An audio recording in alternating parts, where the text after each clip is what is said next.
À la poursuite de Sandra de Louis Dubrow. Franchement, ça vaut la peine. Sérieux. C'est fluide. Donc c'est pas... vous ne retrouvez pas avec une phrase qui se termine à la fin du livre et qui commence au début. Hein. Non, c'est fluide, c'est facile à lire. C'est léger.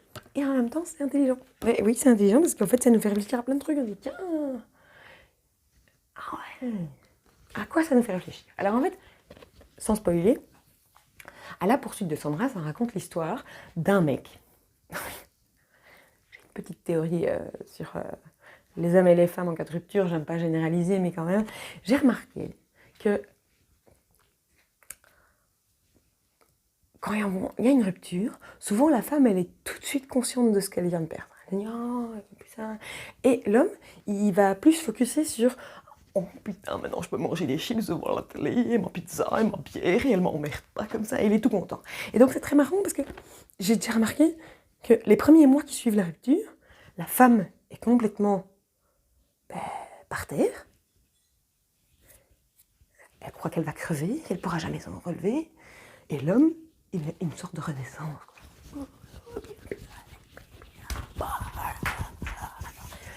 Et alors, quand la femme sort de sa période de dépression intense, pour se dire, tiens, j'ai des richesses, finalement, on sort, tout va bien, il me manque, mais ça va.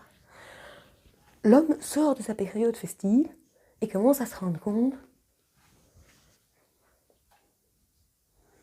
la vaisselle s'entasse dans l'évier. Hein.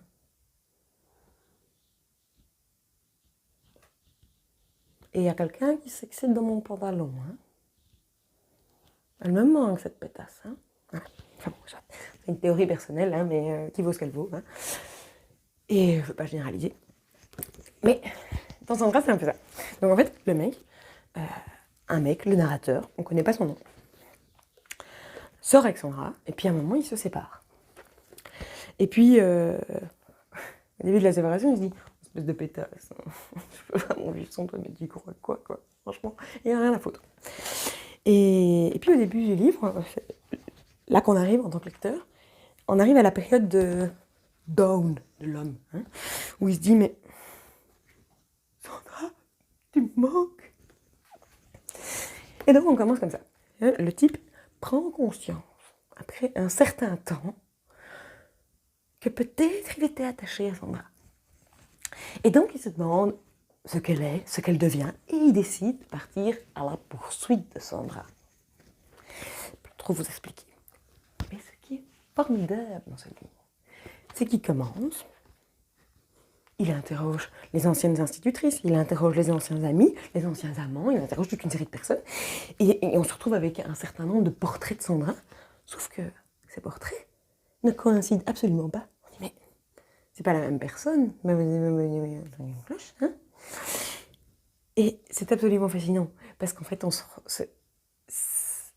Louis Dubrow parvient à nous montrer en tant que lecteur qu'on a mille et une facettes, qu'en fonction de notre interlocuteur, on ne montre pas la même facette. Et donc, tout ce livre, c'est le narrateur qui part à la poursuite de Sandra, à savoir où est-ce qu'elle est physiquement maintenant, mais aussi à la poursuite de Sandra, qui était-elle vraiment? Est-ce que je la connaissais? C'est honnêtement fascinant, facile à lire, enlevé, intelligent, subtil. Je vais vous lire quelques passages.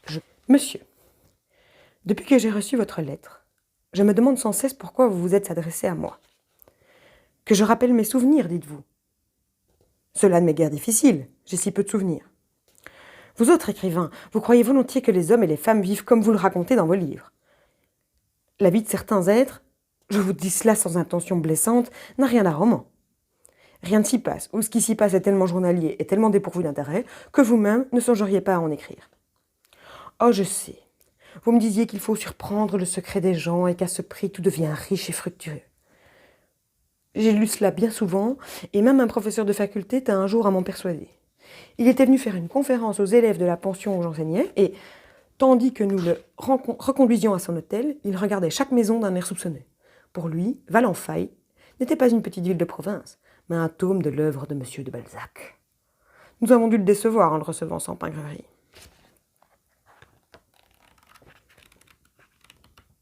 Oui, comme c'est fluide, hein. Ouais, j'aime beaucoup. Deuxième extrait. Il semble qu'au réel comme au figuré, Sandra se soit littéralement évanouie. Dieu m'est témoin cependant que j'ai fait du chemin pour la retrouver. J'écris ces mots avec étonnement, presque avec frayeur, car il n'est pas dans ma nature de me conduire comme je le fais depuis des semaines. C'est dans l'affliction qu'un homme montre s'il est de qualité, disait Sandra. Est-ce être de qualité que d'avoir entrepris cette poursuite ? Poursuite, je ne vois pas d'autre mot. Cependant, au lendemain de sa fuite, de ce que j'appelais sa trahison, je n'ai éprouvé de déchirement véritable. Au mieux, je n'ai pas senti le déchirement, car j'ignorais tout ce dont j'allais être privé. La femme, son corps, son sourire, et cette autre chose. Cet impondérable qui attendit longtemps avant de prendre vie en moi et de ma famille. Oui, lorsque je me suis retrouvée seule, je ne ressentis que la colère, une colère de propriétaire lésé et aussi une sorte de satisfaction haineuse, proprement masculine.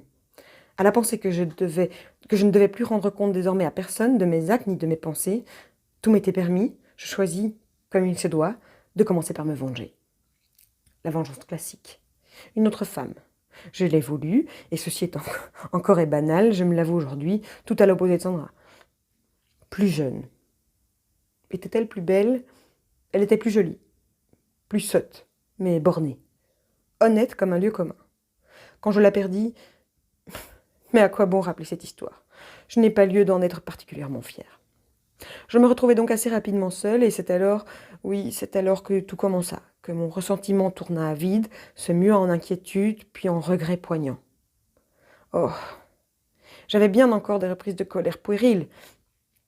Ce nom que je ne puis me résoudre à écrire ici, et que Sandra m'avait donné, je le biffais de tous les livres qu'elle m'avait offerts. Mais le doute en moi prenait corps. Avais-je jamais su qui était Sandra ? Quels avaient été les mondes de son enfance, de sa jeunesse, et comment il l'avait façonnée ? À force de questionner mes souvenirs, je leur trouvais des aspects nouveaux, comme si, jusque-là, je n'avais regardé qu'un tableau sans perspective, une photographie sans relief. Et peu à peu, l'idée s'implanta en moi de découvrir ce que j'avais négligé dédaigneusement d'apprendre. Je commençais par le repousser, par la considérer comme une menace de dépression nerveuse. Puis je cédais. J'écrivis les premières lettres, je vis les premiers gens. Rien de tout cela ne me fut facile. Je connaissais si mal le passé de Sandra. J'avais beau me présenter comme un éditeur à la recherche de documents biographiques, les inconnus se méfiaient, me fermaient la porte au nez. Quelques-unes parlèrent cependant, insistant sur des détails sans importance, m'apprenant des choses essentielles à leur insu. Voilà, j'espère que ça vous donnera envie de le lire, de le découvrir, et puis surtout si vous le lisez, j'espère que ça vous plaira, parce que c'est quand même le but de la manœuvre.